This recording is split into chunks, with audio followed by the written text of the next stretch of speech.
Merry Christmas season, everyone! My favorite time of the year. And today we're going to be looking at the Toys R Us catalog from December 1987. I would wait for this to come in the mail because I loved circling everything that my heart desired and making my list out for Santa to tell him what I wanted. I didn't always get everything, but I got a few really good presents. So let's take a look at this catalog today. Of course, front and center, we have the Nintendo Entertainment System, which I'm sure was the hottest gift of the year.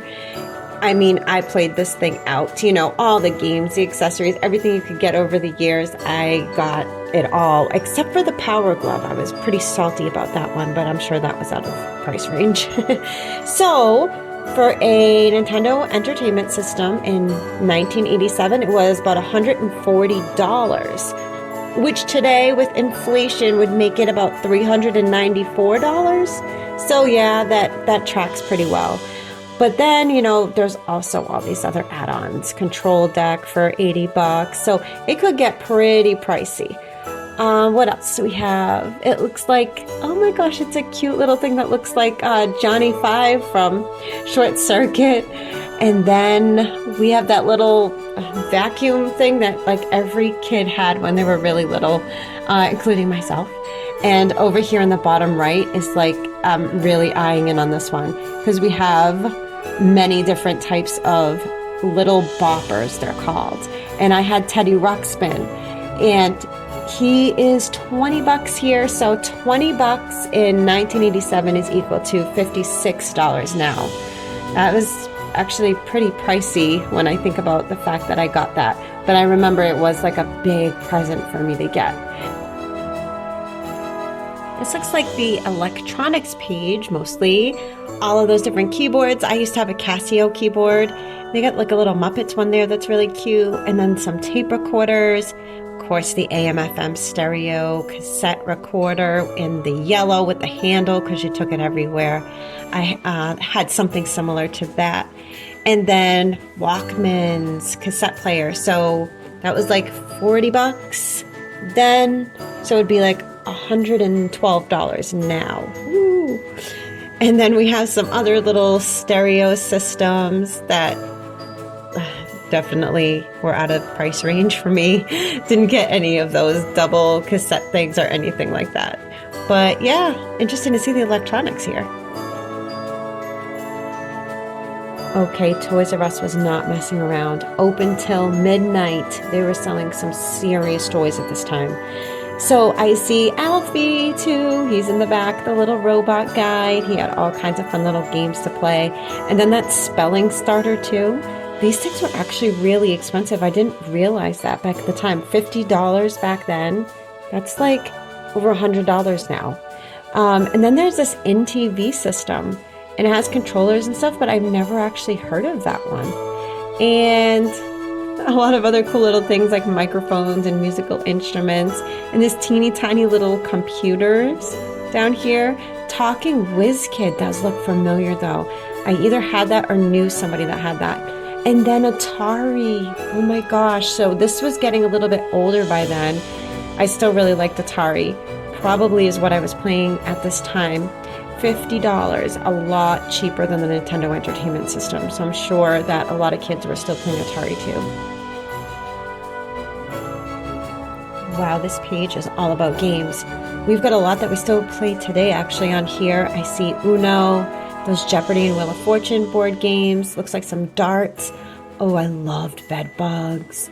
And Dizzy Dizzy Dinosaur. That game was my jam. And I wonder how many people actually remember that game. I also see that little alphabet game in there that I used to play too.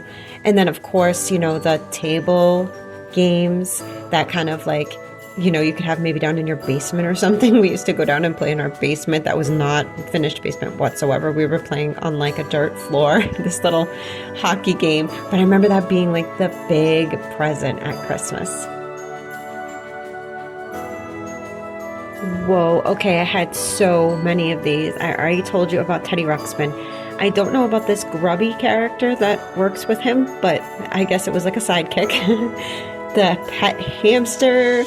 Alf, Storytelling Alf, did not have that one. I already had Teddy Ruxpin. I wasn't going to get another one. Then we have Puffalumps, which my son still has one of those from my grandmother. Popples, I was obsessed with. I did not know there were sports Popples. This one's playing soccer. Oh my goodness, look at all the cute little guys. Benji at the bottom there. And then Fluffy Puppies. I had one of those too.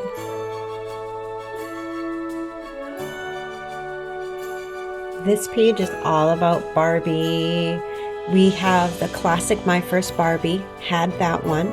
We have the Barbie House Party, did not get that one, or the Barbie Sports Car. I didn't even know the hot tub patio set existed.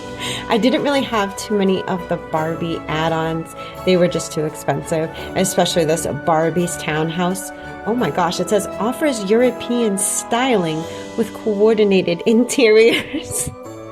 Okay, so that thing runs about like $70 in nowadays. And then the Barbie's Glamour Home, forget about it. I wanted this so bad. My friend had it. Now looking at the price, holy wow. I mean, this was way over $100. No wonder I never got it. And of course, these cute little compact kitchens.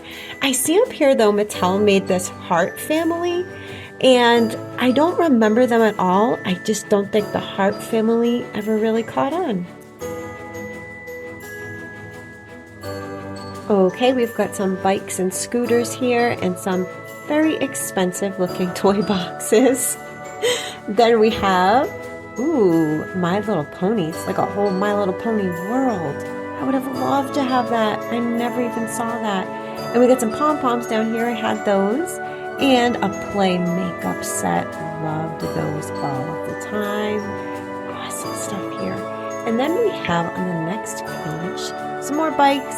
In a battery-powered quad racer. Oh my goodness. My sister had one of those. I was never blessed enough, but I definitely stole hers a lot.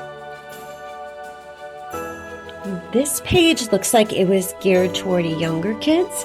And at this time, you know, I was like 6 years old, so I was so done with this baby stuff. But I do remember my little cousins having quite a bit of these. Little Big Bird Jack in the Box. And wow, it looks like a whole big play arena thing. Those are really cool. This page, I'm seeing some art stuff like an easel, a press and paint. Oh, Crayola crayon case. I had that for sure. Lots of Play-Doh. Always played with that. Very, very hard when it got dry. Not good when you're stepping on it on the carpet. Then we have the regular old things that we all had, like the Jack in the Box. Oh, the Animal Sound Barn. I feel like I had that around my house for a really long time for like all the little kids that would come and visit. And a Flintstones town of Bedrock. That's really cool. And that looks pretty affordable for back then for like a whole town's worth of stuff. And on the bottom, of course, we have the classic Mr. and Mrs. Potato Head. Always had time to play with those. Okay, boys, here's your page. I would probably have just glossed right over this if I was looking through the catalog, but I do see one that catches my eye. WWF Stretch Wrestlers. Oh yeah, these are awesome. Hulk Hogan and Roddy Piper and the others. Lots of these. And they were really good. They were very high quality stretchiness. And then for you boys, I also see Masters of the Universe and some really cool looking Air Raiders, Command Outpost. Oh my gosh, there's so many different things here that I probably don't even know what they are, but I'm sure that you guys watched them. Hold the phone. Oh my goodness, this page has it all. These racetracks were huge in my house. We used to get one for a while, like every year at Christmas. And we would set it up in the attic because they took up so much space. And the grown-ups did not want them underneath their feet. So the only bad thing about this era of racetracks is that those little guns that would make the cars go around the track had these wires and it attached to the track in the cars, and you had to like maneuver around the wires. And when you're playing with your sibling or a friend, it's really annoying, and everything got all tangled up, and it was like a big fight over who actually won. But once those went away and like the next generation came and it was wireless, oh, that was so much fun to play. So this looks like what I would have considered a boys page. It's got the guns and the dump trucks and fire trucks and cars. But I am seeing something really cool, that Kidtronic Sonic Rangers, and those are voice activated and hands-free walkie-talkies. I was really into walkie-talkies, and I think that I would have loved these. I never actually saw those though. And then we have some cool things that some boys might remember, that Aquatech Patrol water sensitive and a water laser glove. So I think that the water type laser toys were pretty popular at this time too. Okay, now we have a good mix of boys and girls stuff here. I'm seeing some sports things. That's boys and girls. I played sports as well. And then roller skates, definitely had those. Love those. Not in white though. I had the multicolor ones. We got telescopes, microscope set. Those were always really cool. But I mean, look at the price on that, $100 back then. I never had one. That is ridiculously priced, even for nowadays. So, we have like mad scientist sets too. There's some really solid things like those train sets. I used to like those too, but you know, there's a lot of stuff that's very expensive. Lots of different price ranges on this page. And we've come to our final page of the catalog, the radio controlled cars. I loved these, had so many versions over the years. But look at those wires. This was the wire era. No, those wires, you had to like stay so close to the vehicle, and you wanted it to go faster, but it was like you couldn't keep up with it, and it was hard to go over bumps with it. So this was kind of just getting us used to the fun that was to come for the wireless radio controlled cars, which are still hugely popular today. But look at that one on top, radio-controlled cheetah. Ooh, that looks cool. Those wheels look like they could do some real damage over some rough terrain. But these are expensive. The most expensive one is $180. Are you kidding me? That's like way more expensive than the NES system. Wow, these were really, really popular. And then it shows at the bottom the local stores and their hours, Monday through Saturday, 8 to 12, Sunday, 9 to 10. I mean, this is really, those are late hours for this time. And they accept all the major credit cards, and I'm sure they took checks as well, because check writing was extremely popular back then. And I used to hate it when somebody was writing a check at the checkout counter because it took forever for them to check out. But I liked this Toys R Us Christmas catalog from 1987. I hope you did too. Hi guys, I hope you liked this video. If you did, click the like button. If you like retro 80s and 90s content, please consider subscribing. It really helps my little channel grow. I do have another Christmas video from last year if you want to go check that out. And I will be posting more Christmas content until December 25th. I hope that you'll watch those as well. Have an awesome day!